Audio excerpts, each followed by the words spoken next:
Eh bien, allons-y pour l'interview.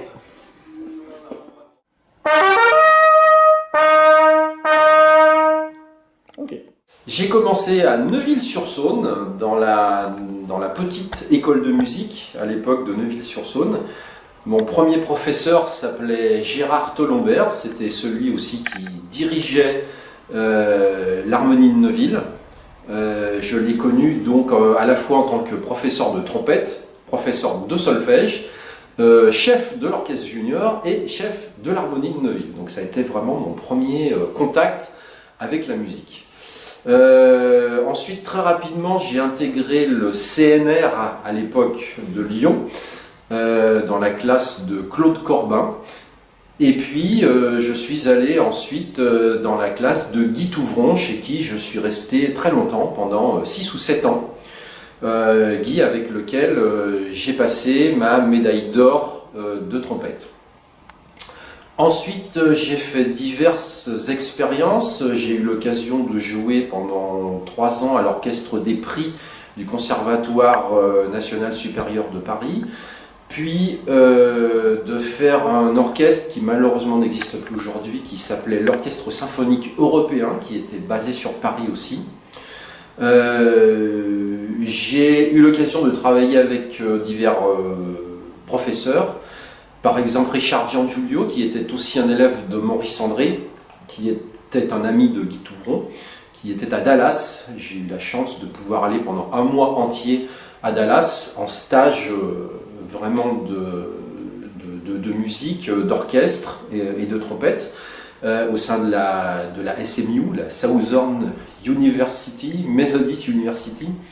Et puis, j'ai travaillé aussi avec Bo Nilsson, qui a été le prof de Håkan Hardenberger. J'ai travaillé avec Antoine Curé. Et puis, un de mes plus beaux souvenirs, c'était du temps où il y avait les stages dans les monts du Lyonnais, qui étaient organisés par mon ami Pierre Dutot. Et plusieurs années de suite, on a eu la chance extraordinaire de pouvoir travailler avec Timofey Dukshidze. Ça reste un immense souvenir de par l'envergure de ce personnage et de par sa profondeur artistique et de par sa rigueur dans l'approche aussi bien musicale que technique. Okay. Actuellement, je suis trompette solo de l'orchestre de Saint-Étienne depuis au moins 25 ans. C'est ma principale activité. Bien sûr, en parallèle, je fais, comme beaucoup de trompettistes, des récitals avec orgue, souvent avec mon ami Vincent Coiffet, qui est titulaire de l'orgue d'Ainay. J'ai joué aussi avec Éric Beaufauché. Et puis avec piano, j'ai plusieurs programmes avec ma complice Alexandra Massey. Nous avons eu l'occasion d'ailleurs de jouer plusieurs fois ici, dans le showroom de JS Music, soit sur le programme Broadway, soit sur le programme Tango. Et puis nous avons en prévision un programme de chansons françaises sur lequel nous sommes en train de travailler.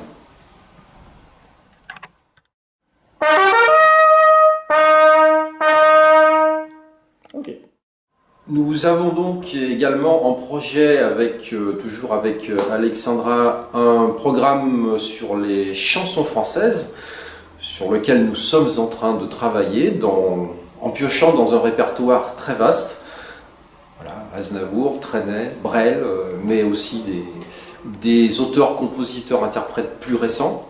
Nous sommes en train d'élaborer ce projet qui, nous l'espérons, verra bientôt le jour, dès que les conditions s'éclairciront et nous permettront de à nouveau rencontrer le public, puisque c'est l'ADN de tout musicien de venir rencontrer le public. Et puis avec mes collègues de l'orchestre de Saint-Étienne, nous entendons bien aussi mettre sur pied des programmes de cuivre, d'ensemble de cuivre, qui, si tout va bien, devraient être même intégrés à la saison de l'orchestre.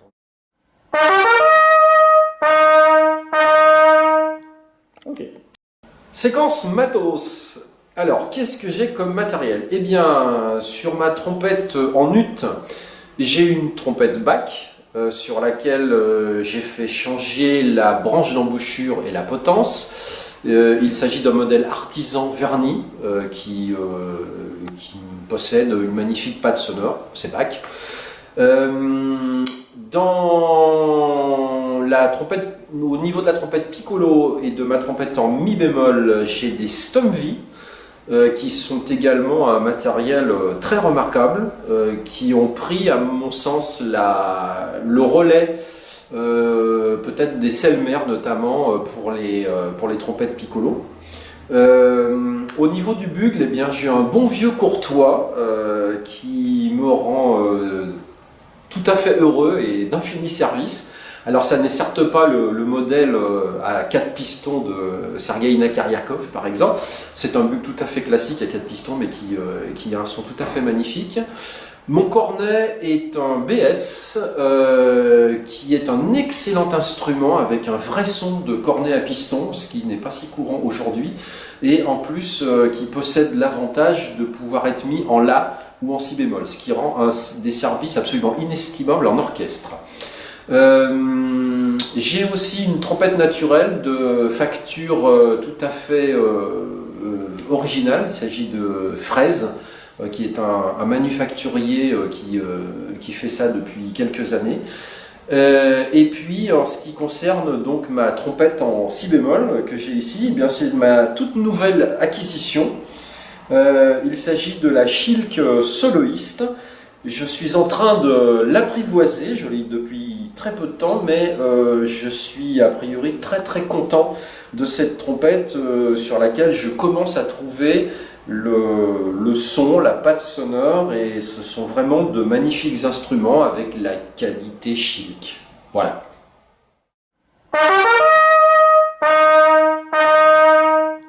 Ok.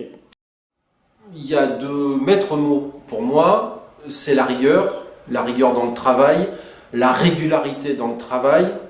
Le métier de musicien suppose d'avoir des routines auxquelles il faut se plier, auxquelles il faut se tenir, qui sont importantes.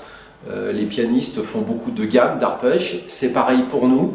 On a en plus l'aspect physique de l'instrument. Il faut prendre le temps de s'échauffer, un petit peu comme un sportif, avant d'attaquer vraiment les études ou les concertos.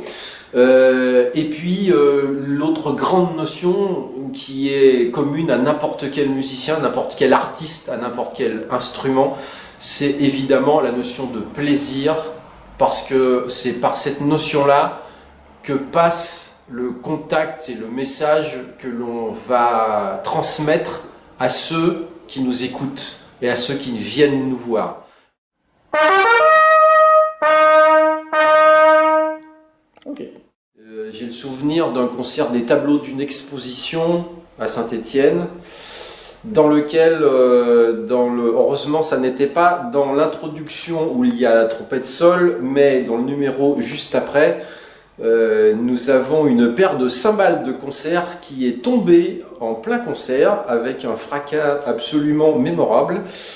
Eh bien, aussi bien le chef que l'orchestre ont eu le réflexe de rester dans un stoïcisme absolu et de ne pas céder ni à la panique, mais ni au fou rire non plus. Donc comme quoi, il faut être préparé à tout et avoir un petit peu les nerfs solides quand on fait un concert.